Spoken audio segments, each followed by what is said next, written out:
मेरे साथ मौजूद हैं आज यूनिवर्सिटी ऑफ आज़ाद जम्मू कश्मीर के एक तलबा, उनका नाम हम पूछते हैं और उनसे पूछते हैं कि उन्होंने किस बारे में काम किया। जी अस्सलाम वालेकुम, मेरा नाम सना अफशीन है।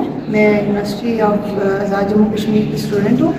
फाइन आर्ट्स डिपार्टमेंट से मेरा ताल्लुक़ है और मैं 8th सेमेस्टर की स्टूडेंट हूँ। यहाँ पे आज जो हमारा थीसिस डिस्प्ले था, इसमें जो मेरा टॉपिक था वो कज़न मैरिज से रिलेटेड था। बेसिकली इसमें लोगों को अवेयरनेस देना और उनको बताना कि आया कज़न मैरिज करनी चाहिए, नहीं करनी चाहिए, या उसकी रेशो पाकिस्तान में क्या है, ये सब चीज़ें बताना था।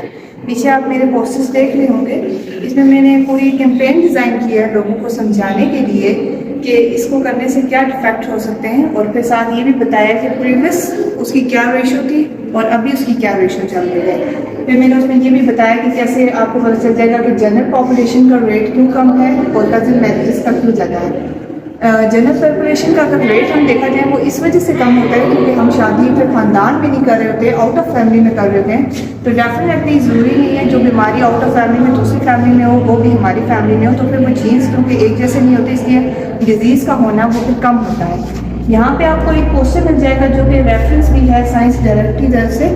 इस पोस्टर में आपको क्लियरली पता चल जाएगा कि उन्हें एशियन कंट्रीज़ को देखा था और उसमें पाकिस्तान का जो रेशो है वो सबसे हाईएस्ट पे था, बाकी एशियन कंट्रीज़ का उससे कम पे था। फिर मैंने बताया है इसमें आपको पता होना चाहिए कि कौन कौन से डिजीज़ हो सकते हैं। इसमें जैसे 2 तरह के डिजीज़ हो सकते हैं, इन्फेक्शन डिजीज़ हो सकता है, आपको जेनेटिक डिजीज़ हो सकता है। इन्फेक्शन डिजीज़ में मैंने बताया एड्स हो सकता है, हेपेटाइटिस बी हो सकता है। इसी तरह जेनेटिक क्योंकि वो खून की बीमारियाँ होती हैं और जो ज़्यादातर बच्चों में वही पाई जाती है, उसमें थैलेसीमिया ऐसी तरह एनीमिया जैसी बीमारियाँ हो सकती हैं। नेक्स्ट मैंने पोस्टर में बताया कि आपको पता कैसे चलेगा कि अगर 2 कज़न्स की शादी हो रही है तो बच्चे आए नॉर्मल हैं या नहीं। उसमें एक एग्जांपल तौर पर मैंने बताया रिस्क रेट जिसको कहते हैं आप, या फैक्टर कह रहे हैं। इसमें अगर 2 कज़न्स हैं, क्योंकि यह हाफ जो रेड वाला एरिया आप देखेंगे डिफेक्टेड राइट किया गया है और इसमें फीमेल का भी जैसे हाफ एरिया डिफेक्टेड है, तो इनके जो नेक्स्ट आने वाली जनरेशन है उसमें एक बच्चा जो है वो फुल डिफेक्टेड है। अब ये फुल शफल भी हो सकता है मिड वाला कोई बच्चा डिफेक्टेड हो, लेकिन एज एग्जाम्पल के तौर पर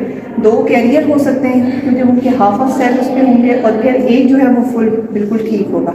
लास्ट में जो कि सोल्यूशन है जो कि बताना बहुत ज़रूरी है, तो उसमें मैंने प्री मैरिटल टेस्ट के बारे में बताया। बेसिकली प्री मैरिटल टेस्ट जो कि अभी मुजफ्फराबाद में तो इसकी इतनी ज़्यादा अवेयरनेस नहीं है, लेकिन पाकिस्तान में है। इस टेस्ट का करवाने का फ़ायदा ये होगा कि अगर आप ये करवाएंगे तो आपको पहले ही पता चल जाएगा कि आप में क्या डिजीज़ है, क्या आगे आने वाली जनरेशन ठीक होगी या नहीं होगी। ये चीज़ें आपको पहले ही पता चल जाएंगी। अगर आपको पहले पता चल जाएंगी तो फिर आप इन चीज़ों से पहले से जो है आपको अवेयरनेस हो जाएगी। ये सारी आज की जो थी मेरी प्रिपेयर थी। Thank you.